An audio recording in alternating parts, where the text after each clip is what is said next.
Egizaklar burji haqida 21-maydan 21-iyungacha tug'ilgan odamlar egizaklar burjiga mansub hisoblanadi va nafaqat ular, ascendenti egizaklarda bo'lganlar hamda oyi egizaklarda bo'lganlar ham bu burjga oid bo'ladilar. Qaytaraman, bu ko'rsatkichlar aynan ascendenti egizaklarda bo'lganlar uchun 100%, oyi egizaklarda bo'lganlar uchun 90% atrofida va quyoshga qarab belgilanuvchi, ya'ni 21-maydan 21-iyulgacha tug'ilganlarda 80% atrofida mos keladi. Egizaklar burji haqida umumiy ma'lumotlar.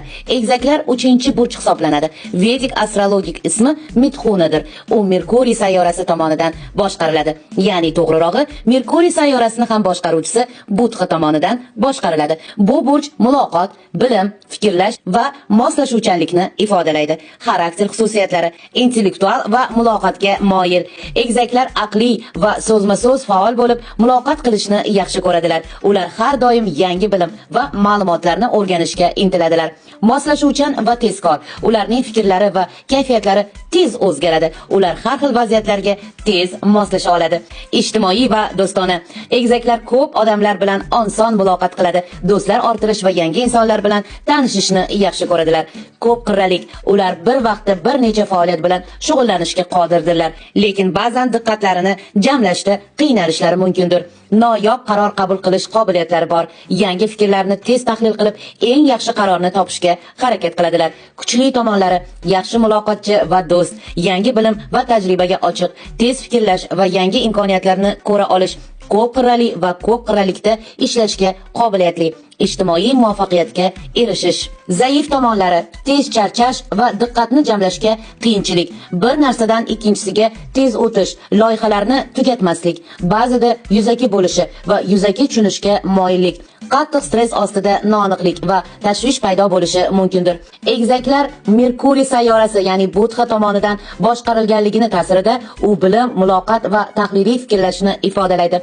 Inson xaritasining 3-uyi bilan bog'liqdir bu burj.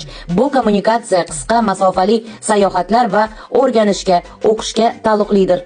Egizaklar burjida tug'ilganlar intellektual va ijtimoiy jihatdan faol bo'lib, o'z atrofdagilar bilan yaxshi munosabatlarni saqlashadi. Ko'plab madaniyatlarda egizaklar koinotda juftlik, ikki qism va o'zaro muvozanat sifatida ko'riladi. Masalan, Hind mifologiyasida egizaklar ikki energiyaning dinamik va passiv tomonining ramzi, shuningdek inson ongining ikki qiyofasi sifatida talqin qilinadi.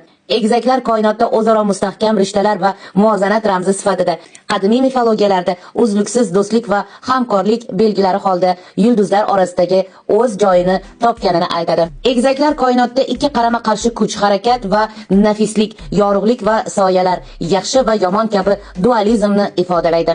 Qadimiy Rim va Yunon mifologiyasidan kelib chiqadigan bo'lsak, Rem va Ramul haqidagi afsonada bu ikki egizak aka-ukalar Rim shahrining asoschilari hisoblanadi. Ularning onasi Rea Silvia latiyaliklar qiroli bilan yashirincha bo'lgan yaqin aloqasidan ushbu egizaklar dunyoga kelishgani haqida xabar aytadi. Hukmdor ularni o'ldirishni buyuradi, ammo egizaklar chaqaloq holatida qutqariladilar va bir bo'ri tomonidan emiziladilar. Keyinchalik esa chorvachi tomonidan topilib, ushbu inson orqali uning tarbiyasini ko'rib ulg'ayishadi. Rem va Ramul katta qahramonlar sifatida shaharni asoslashga kirishadilar, lekin ularning o'rtasida o'zgacha ajrashuv yuz beradi. Ramul o'z shahrini quradi va u Rim deb nomlanadi. Rem esa o'zining shahriga asos solgan paytda vafot etadi. Bu afsona egizaklarning qahramonligi, jasorati va o'zaro murakkab rishtalarini, shuningdek yangi jamiyat va tartibni yaratishda egizaklar qanday muhim o'rin tutganini ko'rsatadi. Ramul va Rem haqidagi afsona egizaklar haqidagi eng mashhur voqealardan biri bo'lib, ularning koinotdagi o'rni yangi boshqaruv va madaniyatning boshlanishining ramzi sifatida qabul qilinadi. Bu burj ostida tug'ilgan insonlar juda tez ma'lumotlarni o'zlashtirishadi. Intellekti juda ham kuchli boshqalarga ko'ra. Boshqalar chorasini izlaguncha egizaklar masalaning chorasini topishadi, amalda qo'llashib, hal ham qilib bo'lishadi. Hamma bilan birdek til topishib keta olishadi. Ularni eshitishlari uchun qanday gapirishni bilishadi.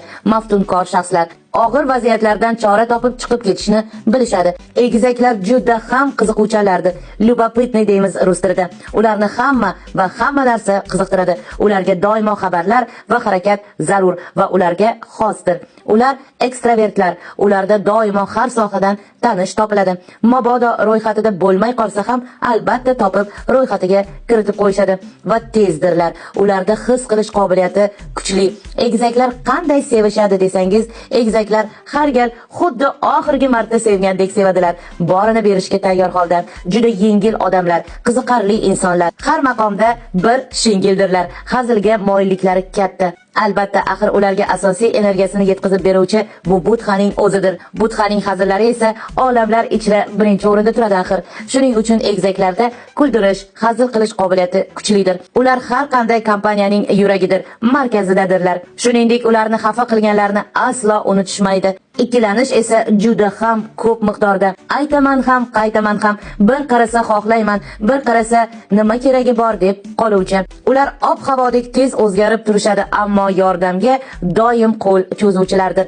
Hammaga emas, do'st deb bilganlari va haqiqatda muhtoj deb ko'ra olgan, shu narsada muhtojlikni his qila olganlari uchun albatta yordam qo'lini cho'zishadi.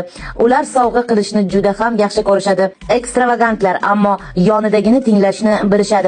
Ulardagi diplomatik xislatni yuqoriligi muammolarni yechimida yaxshi yordam bo'ladi. Ular o'z xatolarini ustida tajriba oladiganlardan. Ular har narsada juda chuqurlashmaydi, hattoki sevgida. Misol uchun ularning sherigi biz sevardik bir-birimizni desa, qo'ysangchi, chuqurlashtirma deya oladigan. Bir vaqtning o'zida oddiy holdek bir necha aloqalarni baravar olib bora olishlik ehtimollari katta bo'lgan, ammo do'stlikda aslo kimnidir narsasiga, boyligiga qarab emas, oddiyligiga, samimiyligiga qarab do'stlashuvchanligi bilan afzal egizak do'stlar. Sizning kim qanday bo'lsa boricha qabul qiluvchi oliy hislatingiz dunyo uchun muhimdir. Ushbu hislatingizni dunyoga ko'proq ko'rsating va bu barchaga namuna bo'lsin. Yana g'oyibona ko'rishguncha azizlar.